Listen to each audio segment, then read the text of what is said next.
হযরতে বাইজিদ বুস্তামি রাহমাতুল্লাহ আলাইহি ওনার ব্যাপারে কিতাবের মধ্যে ওয়াকিয়া আসছে। উনি একদিন স্বপ্নে দেখে বাইজিদ বুস্তামি দেখতেছেন হাসরের ময়দান কায়েম হয়ে গেছে। আল্লাহ রাব্বুল আলামিন বাইজিদকে জিজ্ঞেস করে, হ্যাঁ বাইজিদ, তোমার কোন আমল আছে যে আমল দিয়ে তোমাকে মাফ করা যায়? বাইজিদ বুস্তামি ডাক দেয়া বলে, আল্লাহ, আমার জীবনের কোনো আমল নেই। আমল নিয়ে কোনো অহংকার করলেন না। অথচ বাইজিদ বুস্তামি বড় একজন বুজুর্গ মানুষ, আল্লাহওয়ালা মানুষ। আমার কোনো তেমন কোনো আমল নাই। আমার একটা আমলও যদি তোমার পছন্দের হয় তাকে সে উসিলায় আমাকে মাফ করে দাও। মহান রব্বুল আলামিন কুদরতি আওয়াজ দিয়া ডাক দেয়া বলে, হ্যাঁ বাইজিদ, তোমার একটা আমল আমার পছন্দের আমল আছে। কয় কি আমল? কয় তুমি একদিন শীতের রাত্রে রাস্তা দিয়ে হাঁটতেছিলা, পথ চলতে চলতে হঠাৎ করে তোমার কানে একটা আওয়াজ উঠে গেল, মেও মেও আওয়াজ শুনতে পাইলা, বিড়ালের কান্না মাখা কণ্ঠের আওয়াজ তুমি শুনতে পাইলা। তুমি রাস্তার কিনারায় তাকায় দেখলা একটা জীর্ণ শীর্ণ ছোট্ট একটা বিড়াল পড়ে আছে, বিড়ালের বাচ্চা মেও মেও করে কাঁদতেছে। বিড়ালের বাচ্চা আছে এখানে, বিড়ালের মা বাবা কেউ নেই, শুধু একটা বিড়ালের বাচ্চা পড়ে আছে। হে বাইজিদ, শীতের রজনীতে এই বিড়ালের বাচ্চাটা শীতে কাঁপতেছিল আর মেও মেও করে কাঁদতেছিল। তুমি বিড়ালের প্রতি মায়া লাগছিল, ওই বিড়ালটাকে মুইসা তোমার কোলে নিয়েছিলা, তোমার চাদরের নিচে গুছায়া তুমি বাড়ি পর্যন্ত চলে আসছিলা। তুমি যে আমার একটা মাখলুক বিড়ালকে আশ্রয় দিয়েছিলা, শীতের মধ্যে তোমার সাথে তুমি জড়ায়া ঘুমায়াছিলা, এই বিড়ালটাকে তুমি তোমার চাদরের ভিতরে আশ্রয় দিয়েছিলা। এই আমলটা আমার পছন্দের হয়ে গেছে, তাই আমি আল্লাহ তোমার জিন্দিগির সব গুনাহ আমি আল্লাহ মাফ করে দিলাম। লুকমান হাকিমের জামানার একজন বৃদ্ধ মানুষ হসপিটালে চিকিৎসাধীন। হাসপাতালের ডাক্তাররা ওনাকে বলেছে, আপনার কোনো চিকিৎসা হবে না, আপনি বাড়িতে চলিয়া যান। আপনি যে অসুস্থ হয়েছেন, এই অসুস্থতার কোনো, এই মরণ ব্যাধির কোনো সুস্থতা নাই। আস্তে আস্তে আপনি মরণের দিকে ধাবিত হচ্ছেন। এই রোগ আর ভালো হবে না। আমাদের দেশের সবচেয়ে বড় বড় ডাক্তাররা আপনার ট্রিটমেন্ট করেছে, চিকিৎসা করেছে, আপনার রোগ ভালো হবে না। ডাক্তাররা মিলে বোর্ড গঠন করে বলেছে, তাও আপনার চিকিৎসার উন্নতি হয় না, এই রোগ আর ভালো হবে না। আল্লাহর বান্দা হাসপাতাল থেকে বাড়ির পথে রওনা হলেন। বাড়িতে যায় কান্দে, হাইরে আমার রোগ তো আর ভালো হলো না, আমি অসুস্থই রয়ে গেলাম, হয়তো এই রোগ নিয়েই আমার দুনিয়া থেকে বিদায় হতে হবে। আল্লাহর বান্দা মসজিদে যায়, এখানে যায় সেখানে যায়। এলাকার কয়েকজন মুরব্বী পরামর্শ দিলেন, হ্যাঁ চাচা, হাসপাতাল থেকে যেহেতু আপনাকে বের করে দিয়েছে নাম কাইটা, হাসপাতালে আপনার চিকিৎসা নাই, তবে এই জামানায় একজন হাকিম আছে যার নাম হলো লুকমান হাকিম।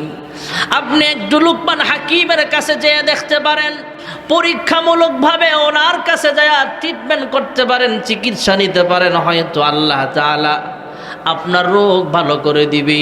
রোগ ভালো করার মালিক জোরে বলেন একমাত্র কি? ডাক্তার উসিলা মাত্র। আর আমরা ডাক্তাররা মালিক বানায় দিছি, এই জন্য একের পর এক ঔষধ খাইতেছি কিন্তু রোগ ভালো হয় না। ডাক্তার আর ঔষধটা হবে উসিলা, রোগ বালা মুসিবত দূর করার মালিক জোরে বলেন কে? লুকমান হাকিমের কাছে চলে গেলেন রুগী, সালাম দিলেন।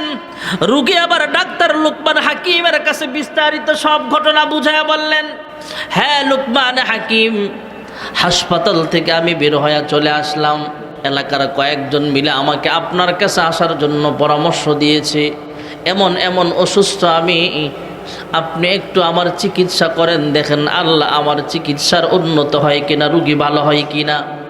আমার রোগ আপনার ঔষধের মাধ্যমে আল্লাহ ভালো করে দিতে পারেন, আপনি চেষ্টা করেন, একটু চিকিৎসা করেন। লুকমান হাকিম এই রোগীর মাথা থেকে পা পর্যন্ত নজর ঘুরায়া গবেষণা করে বলে, হ্যাঁ মুরব্বী, আপনার রোগের চিকিৎসা আমার কাছে নাই। এখন বলেন, যেই রুগীটা হাসপাতাল থেকেও চলে আসলো, লুকমান হাকিমের কাছেও চিকিৎসা নাই, এবার রুগীর মন ভালো নাকি আরো খারাপ? খারাপ হবে না? তাহলে তো আবার যাওয়ার কোনো আর জায়গা নাই। আমি আর কোথায় যাব? হাসপাতালের ডাক্তারগুলো আমাকে বের করে দিল। আস্তে আস্তে আস্তে। হাসপাতালের ডাক্তারগুলো আমাকে বের করে দিল। লুকমান হাকিমের কাছে আমার চিকিৎসা নাই। এবার আল্লাহর বান্দা বাড়ির পথে রওনা হয়ে গেল। বাড়িতে যাওয়ার আগে চৌরাস্তায় যায় চিন্তা ভাবনা করতেছে, বাড়িতে আর যাবো না। আমি এই অসুস্থ অবস্থায় বাড়িতে যাব, কিছুদিন পর আমি দুনিয়া থেকে বিদায় হয়ে যাব। এরপরে আমাকে তো আবার কবরস্থানে দাফন করা হবে। অতএব আমি আগে ভাগেই কবরস্থানের পথে রওনা হয়ে গেলাম। এই অসুস্থ দেহ নিয়ে, অসুস্থ মন মানসিকতা নিয়ে বাড়িতে যাওয়ার দরকার নাই। যেহেতু মারা গেলে আমাকে কবরে দাফন করা হবে, আমি আগে ভাগেই কবরস্থানের পথে রওনা হয়ে গেলাম। পুরাতন একটা কবরস্থানের সময় কাটায়, দিনের পর দিন, রাতের পর রাত চলে যায়।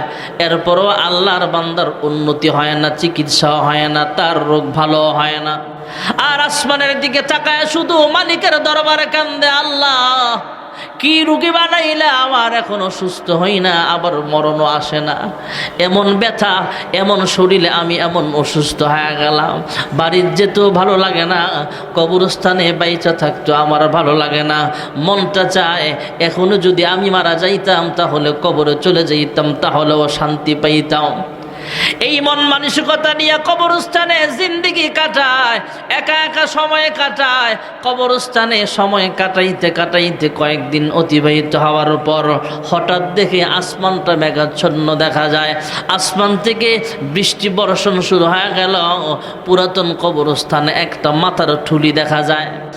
আমরা যেমন বাটির মধ্যে বিভিন্ন খাবার নিয়ে খাই, পুরাতন কবরস্থানের মানুষের মাথার একটা ঠুলি বাটির মতো পড়ে আছে। আসমান থেকে বৃষ্টি বর্ষণ হয়ে মাথার ঠুলির মধ্যে নির্দিষ্ট পরিমাণের বৃষ্টির পানি জমে গেল। আল্লাহর বান্দা একটা গাছের নিচে বৈশা বৈশা দৃশ্য দেখতেছে। কিরে, পুরাতন মাথার ঠুলিটা বাটির মতো পড়ে আছে, আবার আসমানের বৃষ্টি বাটির মধ্যে জমে আছে, বৃষ্টির পানি দেখা যায়। হঠাৎ করে আরো আশ্চর্য হলেন, একটা দৃশ্য দেখতেছেন বহু দূর থেকে একটা বিষাক্ত সাপ আসতেছে তার দিকে।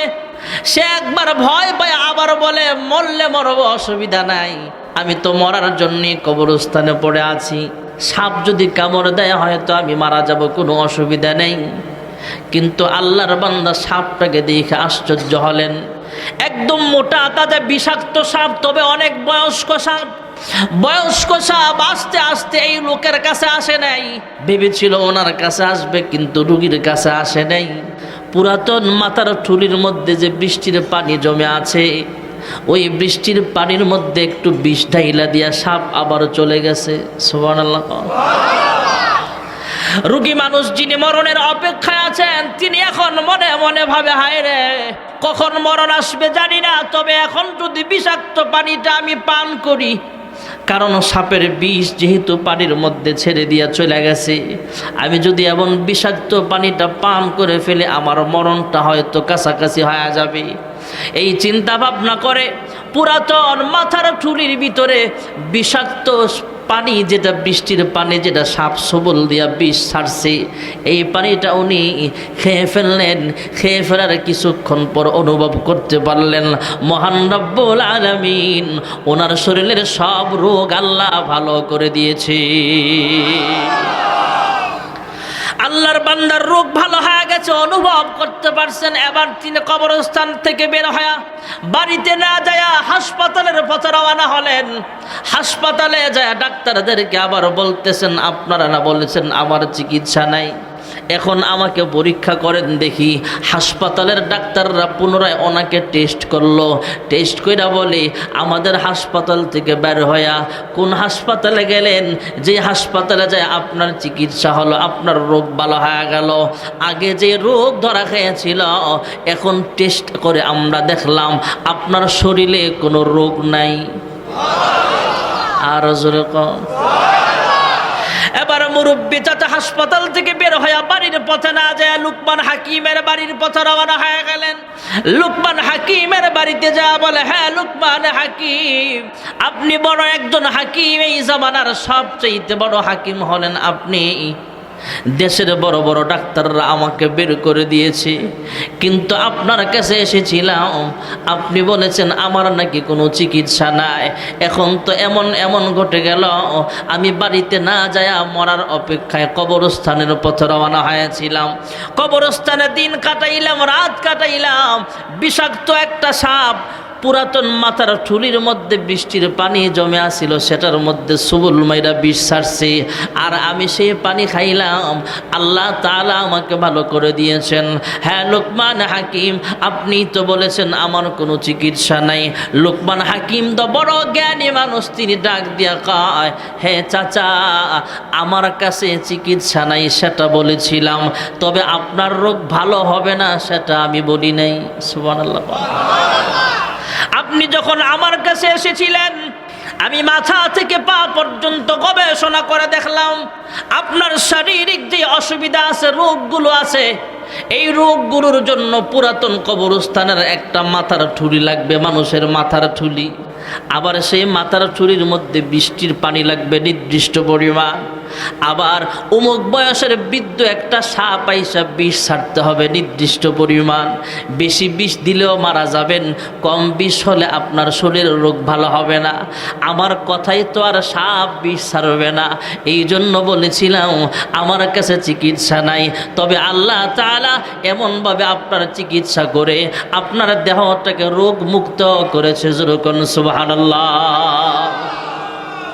এই হলেন লুকমান হাকিম আলাইহিস সালাতু ওয়াস সালাম। হযরতে লুকমান হাকিম আলাইহিস সালাম নসিহত করতেন, ওয়াজ করতেন। আমরা যেমন বয়ান করি, অনেক মানুষ সামনে বসে বয়ান শোনে। আমাদের চাইতে বড় বড় মুহিব্বিন উলামায়ে কেরাম যারা আছেন, এদের মাহফিলে আরো বেশি মানুষ আইসা বয়ান শোনে। লুকমান হাকিম ওই জামানায় সবচেয়ে বড় হাকিম ছিলেন, সবচেয়ে বড় বক্তা ছিলেন। উনি যখন বয়ান করতেন, হাজার হাজার মানুষ চাতক পাখির মতো বসে থাকতো বয়ান শোনার জন্যে। বয়ানের মাঝখানে একজন বৃদ্ধ চাচা দাঁড়ায় গেলেন। গ্রাম্য জীর্ণ শীর্ণ পোশাক পরা একজন চাচা দাঁড়ায় বলে, হ্যাঁ লুকমান হাকিম, আপনার সাথে আমার একটু আলাপ আছে, পার্সোনাল আলাপ। সুবহানাল্লাহ। কন্যা এই মুহূর্তে যদি একজন দাঁড়ায় আমারে কয় যে বক্তা সাহেব আপনার লগে পার্সোনাল আলাপ আছে, আমি বলবো থামেন, পরে আলাপ করেন, আগে ওয়াজ করে লই। আর লুকমান হাকিম, তখনকার জামানার সিস্টেম ছিল ভিন্ন। লুকমান হাকিম বলেন, সামনে আসেন, আপনার মনে কি প্রশ্ন, কি বলতে চান আগে বলেন। সুবহানাল্লাহ। ওই মুরব্বী গ্রাম্য মানুষ ডাক দেয়া বলে, হ্যাঁ লুকমান হাকিম, আপনার বয়ান শুনতে আসলাম, কিন্তু আপনাকে আমার চেনা জানা মনে হয়। কয় কিভাবে চিনেন? কয় আপনাকে চিনি মনে হয়, আপনাকে আমার পরিচিত মনে হয়। কয় কি পরিচয়? কয় আজ থেকে এত বছর আগে মাঠে ময়দানে বকরি চড়াইতো আমার সাথে একজন লুকমান। আপনি কি সেই বক্তা লুকমান হাকিম নাকি সেই রাখাল আপনি কিনা? লুকমান হাকিম পুরানো ইতিহাস বইলা যায় নাই, তিনি বলে, হা হা, আমি সেই লুকমান হাকিম, এক সময় তোমার সাথে মাঠে ময়দানে বকরির রাখালি করতাম। যেরকম সুবহানাল্লাহ। আল্লাহর সাথে শরীক করা যাবে না, এর সিস্টেমটা দেখেন। লুকমান হাকিম সময় সংক্ষেপ, তার সন্তানকে কি সুন্দর করে নসিহত করছে। প্রথম নসিহতটাই হলো, হে সন্তান, কখনো আল্লাহর সাথে শরীক করিও না। এর পরের নসিহতটাই হলো, ইয়া বুনাইয়া আকিমিস সালাহ, আল্লাহর সাথে শরীক করা যাবে না। এরপরেই নসিহত করলেন, হ্যাঁ সন্তান, তুমি নামাজ কায়েম করো। আমরা নামাজ পড়ব কয় ওয়াক্ত? আর জোরে বলেন কয় ওয়াক্ত? দ্বিতীয় নম্বরের নসিহতি করলেন, 5 ওয়াক্ত নামাজ আদায় করো। এক নম্বরের নসিহত হলো আল্লাহর সাথে শরীক করবা না। দ্বিতীয় নম্বরের নসিহত হলো 5 ওয়াক্ত নামাজ। 3 নম্বরের নসিহত করলো আমর বিল মারুফ ওয়ানহা আনিল মুনকার ওয়াসবির আলা মা আসাবাক। 3 নম্বরের নসিহত সৎ কাজের আদেশ করা। সুবহানাল্লাহ। কোন 4 নম্বরের নসিহত অসৎ কাজের নিষেধ করা। আল্লাহ রাব্বুল আলামিন সৎ কাজের আদেশ ও সৎ কাজের নিষেধ করার জন্য লক্ষাধিক নবী রাসূল পয়গম্বর জমিনে পাঠিয়েছেন। সমস্ত নবীদের কাজই ছিল এটা, ভালো কাজের পথে মানুষকে আহ্বান করত, খারাপ কাজ থেকে মানুষকে বিরত রাখার চেষ্টা করত। খারাপ কাজে বাধা দেওয়া, অন্যায় অপরাধ হলে সামনে বাধা দেওয়া, এমন অভ্যাস আমাদের করা লাগবে। তবে সৎ কাজের আদেশ করতে গেলে কোনো অসুবিধা নাই, অসৎ কাজের নিষেধ করতে গেলেই অসুবিধা কিছু আছে না? না, কারে আল্লাহ কোন উসিলায় মাফ করে বলা যায় না ভাইয়েরা আমার। হযরতে বাইজিদ বুস্তামি রাহমাতুল্লাহ আলাইহি, ওনার ব্যাপারে কিতাবের মধ্যে ওয়াকিয়া আসছে। উনি একদিন স্বপ্নে দেখে বাইজিদ বুস্তামি দেখতেছেন হাসরের ময়দান কায়েম হয়ে গেছে। আল্লাহ রাব্বুল আলামিন বাইজিদকে জিজ্ঞেস করে, হ্যাঁ বাইজিদ, তোমার কোন আমল আছে যে আমল দিয়ে তোমাকে মাফ করা যায়? বাইজিদ বুস্তামি ডাক দেয়া বলে, আল্লাহ, আমার জীবনের কোনো আমল নেই। আমল নিয়ে কোনো অহংকার করলেন না। অথচ বাইজিদ বুস্তামি বড় একজন বুজুর্গ মানুষ, আল্লাহওয়ালা মানুষ। আমার কোনো তেমন কোনো আমল নাই, আমার একটা আমলও যদি তোমার পছন্দের হয় তাকে সে উসিলায় আমাকে মাফ করে দাও। মহান রব্বুল আলামিন কুদরতি আওয়াজ দিয়া ডাক দেয়া বলে, হ্যাঁ বাইজিদ, তোমার একটা আমল আমার পছন্দের আমল আছে। কয় কি আমল? কয় তুমি একদিন শীতের রাত্রে রাস্তা দিয়ে হাঁটতেছিলা, পথ চলতে চলতে হঠাৎ করে তোমার কানে একটা আওয়াজ উঠে গেল, মেও মেও আওয়াজ শুনতে পাইলা, বিড়ালের কান্না মাখা কণ্ঠের আওয়াজ তুমি শুনতে পাইলা। তুমি রাস্তার কিনারায় তাকায় দেখলা একটা জীর্ণ শীর্ণ ছোট্ট একটা বিড়াল পড়ে আছে, বিড়ালের বাচ্চা মেও মেও করে কাঁদতেছে। বিড়ালের বাচ্চা আছে এখানে, বিড়ালের মা বাবা কেউ নেই, শুধু একটা বিড়ালের বাচ্চা পড়ে আছে। হে বাইজিদ, শীতের রজনীতে এই বিড়ালের বাচ্চাটা শীতে কাঁপতেছিল আর মেও মেও করে কাঁদতেছিল। তুমি বিড়ালের প্রতি মায়া লাগছিল, ওই বিড়ালটাকে মুইসা তোমার কোলে নিয়েছিলা, তোমার চাদরের নিচে গুছায়া তুমি বাড়ি পর্যন্ত চলে আসছিলা। তুমি যে আমার একটা মাখলুক বিড়ালকে আশ্রয় দিয়েছিলা, শীতের মধ্যে তোমার সাথে তুমি জড়ায়া ঘুমায়াছিলা, এই বিড়ালটাকে তুমি তোমার চাদরের ভিতরে আশ্রয় দিয়েছিলা। এই আমলটা আমার পছন্দের হয়ে গেছে, তাই আমি আল্লাহ তোমার জিন্দেগির সব গুনাহ আমি আল্লাহ মাফ করে দিলাম। যেই কথাটা বলতেছিলাম ভাইয়েরা আমার, আল্লাহ রাব্বুল আলামিন কাকে কোন উসিলায় মাফ করা বলা যায় না, আল্লাহর সাথে শরীক করা যাবে না। 2 নম্বরের আমল 5 ওয়াক্ত নামাজ আদায় করা, তা'মুরুনা বিল মারুফ ওয়া নাহা আনিল মুনকার, সৎ কাজের আদেশ করা, অসৎ কাজের নিষেধ করা। আমি যদি আপনাকে বলি নামাজ পড়া লাগবে, কোনো অসুবিধা নাই, রোজা করা লাগবে, কোনো অসুবিধা নাই, যদি আপনাকে জিকিরের তালিমে বসায় কোনো অসুবিধা নাই। অসুবিধা হবে তখন যখন উলামায়ে কেরাম বলবে, এই সুদখোরেরা সুদ খায়ও না, ঘুষটারা খান, ঘুষ খায়েন না, দুর্নীতি করিয়েন না, মদ খায়েন না, অশ্লীল কাজ করিয়েন না, সমাজে তাস খেলা জুয়া খেলা বন্ধ করেন, বেপরদা বন্ধ করেন। উলামায়ে কেরাম যখন দুর্নীতির বিরুদ্ধে বয়ান করে, অশ্লীল কাজের বিরুদ্ধে বয়ান করে, সুদের বিরুদ্ধে বয়ান করে, ঘুষের বিরুদ্ধে বয়ান করে, তখনই যত সমস্যা হয়। ঠিক না বেঠিক? নামাজের ওয়াজের জন্য খতিব সাহেবের চাকরি যায় না। খতিব সাহেব যখন শুক্রবারের জুমার বয়ানে সুদের বিরুদ্ধে বয়ান করে, এই সুদখোর বাটফাররা সব আপনার মসজিদের বাইরে যায় মিটিং করে, এই খতিব আর চলবে না। এমন আছে না নাই? খতিব সাহেব যখন ঘুষের বিরুদ্ধে বয়ান করে, এই ঘুষখোর কয়েকটা জমার পরে বাইরে যায় মিটিং করে, এই হুজুর আর রাহন যাইত না। হুজুরের কি দোষ? হুজুরে যে ওয়াজ করছে এই ওয়াজ আমাদের গায়ে লাগছে। এমন কিছু মানুষ সমাজে আছে না নাই? আমরা উলামায়ে কেরাম বলি, দেখেন না, এই একটু আগে যে আমার আগে বয়ান করলেন আল্লামা মাহফুজুল হক দামাত বরকাতুল আলিয়া, ওনার আব্বাও তো জেল খেটেছিলেন বাংলাদেশের জেলখানায়। এমনি না, অসৎ কাজের বাধা দেওয়ার কারণে মুফতি ফজলুল হক আমিনী রহমাতুল্লাহ আলাইহি জেলখানায় ছিলেন। শুধু অসৎ কাজের বাধা দেওয়ার কারণে আজকে আল্লামা মামুনুল হক সহ অসংখ্য আলেম জেলখানায়, শুধু অসৎ কাজের বাধা দেওয়ার কারণে। ঠিক কিনা বলেন? আমরা ওলামায়ে কেরাম বলি আমরা ফাঁসির মঞ্চকে ভয় পাই না, জেল জুলুম পরোয়া করি না। আমরা ওলামায়ে কেরাম চাকরি চলে যাবে কাহারো চোখ রাঙ্গানিকে পরোয়া করি না। ওলামায়ে কেরাম হক কথা বলেছে, কিয়ামত পর্যন্ত বলেই যাবে, ঠিক না বেঠিক? কি হবে আলেম হয়ে ইমাম সেজে সমাজেতে, যদি পারো সত্য কথা উচ্চ স্বরে না বলিতে। চাকরির ভয় করো যদি ছেড়ে দাও ওই না গদি, কি হবে ধোকা দিয়ে আল্লাহকে, কি হবে বেঁচে থেকে অযথা বিদ্যা শিখে, যদি না গড়তে পারি শোষণবিহীন সমাজটাকে, কি হবে বেঁচে থেকে, ঠিক না? কি হবে পুরুষ হয়ে জন্ম নিয়ে এই দেশেতে, যদি যায় ঘুরে ফিরে ক্ষমতাটা নারীর হাতে।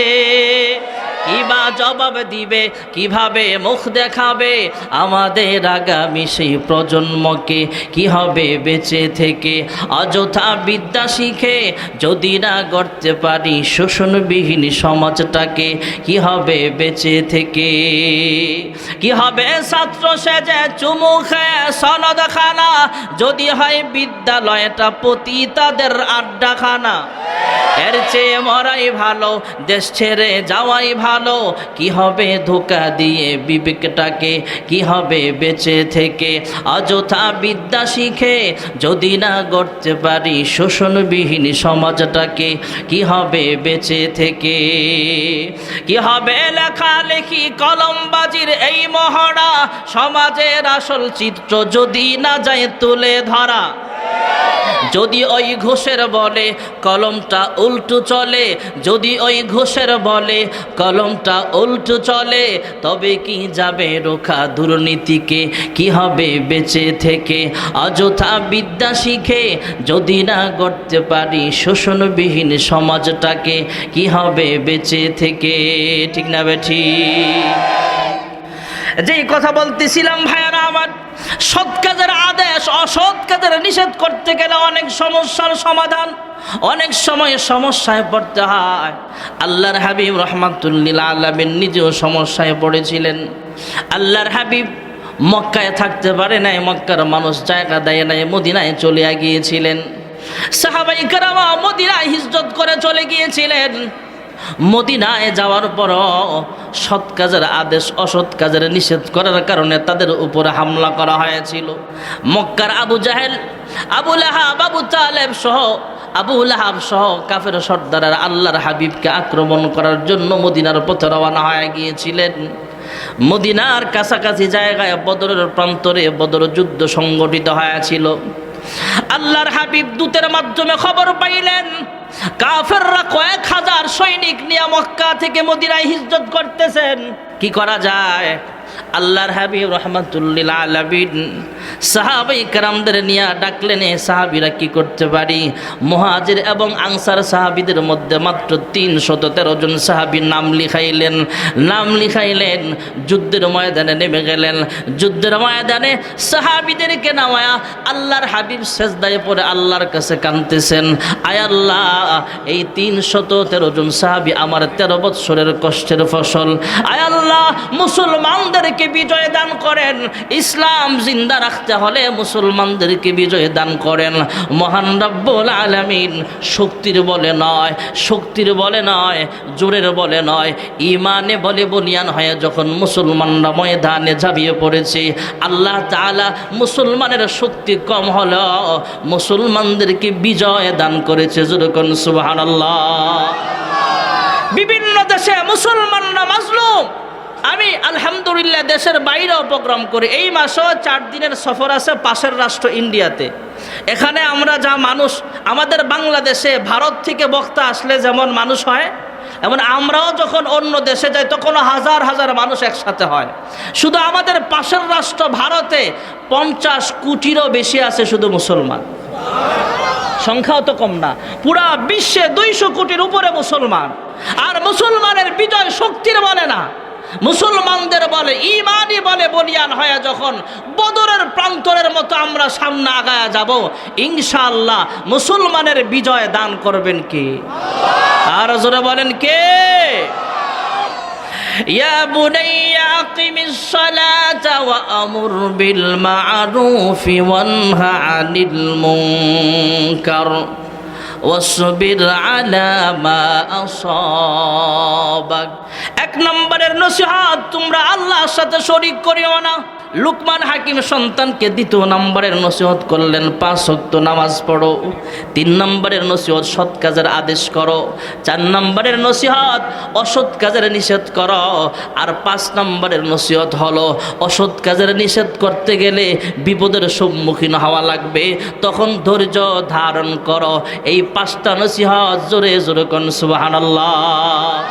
আল্লাহ তাআলা আমরাও আমাদের সন্তানদেরকে এই নসিহতগুলো করব এবং আমরাও যেন আমল করতে পারি। আল্লাহ তৌফিক দান করেন, আমিন। ওয়া আখিরু দাওয়ানা।